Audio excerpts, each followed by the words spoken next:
என்னை பத்தி நான் சொல்றேன். எனக்கு பொய் சொல்ல பிடிக்காது. நான் ரொம்ப கோவக்காரி. என் உத்தியோகத்துல நான் கண்டிப்பானவன். என் பார்வைக்கு ஒரு விஷயம் தப்புன்னு தெரிஞ்சா அதை கண்டிப்பேன், மீறினா தண்டிப்பேன். அது சில பேருக்கு பிடிக்காது. அதுக்கு நான் ஒன்றும் பண்ண முடியாது. உங்க மகன் பார்வைக்கு நான் தப்பா தெரியுறேன். அது இல்லைன்னு சொல்லதான் நான் இங்க வந்தேன். என்னை கல்யாணம் பண்ணிக்க நிறைய பேர் முயற்சி பண்றாங்க. ஆனா என்னை புகழ்ந்து என் முந்தானையை பிடிக்கிறவரை என் புருஷனை எடுத்துக்க நான் விரும்பல. என்னை எதிர்த்து எனக்கு சரிசமமா பதில் சொல்ற ஒரு ஆம்பளை தான் நான் கல்யாணம் பண்ணிக்குவேன். ஒரு பணக்கார கோழையோட குடும்பம் நடத்துறதை விட ஏழையா இருந்தாலும் இந்த சிங்கத்தோட தான் நான் வாழ்வேன். நான் உங்க மகனை ரொம்ப விரும்புறேன். என்னோட மனசை அவர் புரிஞ்சுக்கல. நான் அவரை காதலிக்கிறேன்.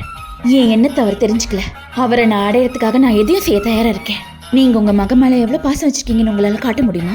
எந்த தாயுமே தன் மகன் மேல எவ்வளவு பாசம் வச்சிருக்காங்கன்னு அவங்களால காட்ட முடியாது. ஆனா உங்க மகன் மேல எவ்வளவு பாசம் வச்சிருக்கேன்னு என்னால காட்ட முடியும். என் காதலன் மேல எவ்வளவு பாசம் வச்சிருக்கேன்னு என்னால காட்ட முடியும். வரப்போற புருஷன் மேல உயிரை வச்சிருக்கேங்கிறதுனால நிரூபிக்க முடியும்.